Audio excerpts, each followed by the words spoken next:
Starting with the next part which is primary and secondary metabolites. तो सबसे पहले हम देखते हैं कि ये मेटाबोलाइट्स होता क्या है।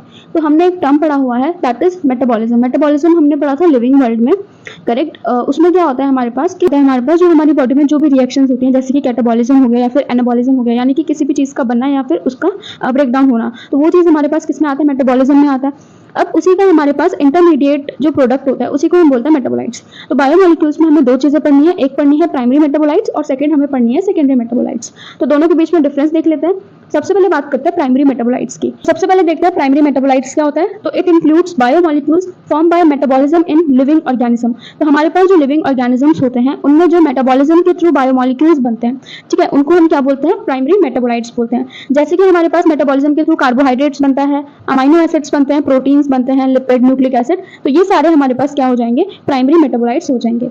वहीं पे हम बात करते हैं कि जो इंपॉर्टेंट रोल प्ले करते हैं इन नॉर्मल फिजियोलॉजिकल फंक्शनिंग में, करेक्ट। तो ये हो गया हमारे पास प्राइमरी मेटाबोलाइट्स के बारे में, जिसमें हमारे पास नॉर्मल हमें याद रखना है कि लिविंग ऑर्गेनिज्म में मेटाबॉलिज्म के थ्रू जो बायोमोलिक्यूल्स फॉर्म होते हैं दैट इज प्राइमरी मेटाबोलाइट, जिसमें हमारा carbohydrate, amino acids, protein, lipids, ये सारी चीजें आ जाती हैं।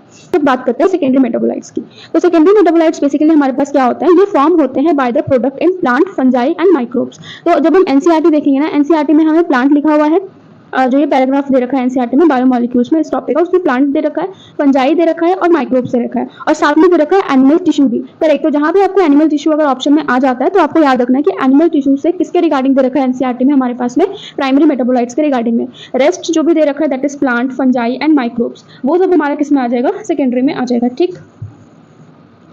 Now have economic importance and are useful for human. तो जो हमारे सेकेंडरी मेटाबोलाइट्स होते हैं वो हमारे पास जो है ह्यूमंस के लिए यूजफुल। उसके बाद हमारे पास ये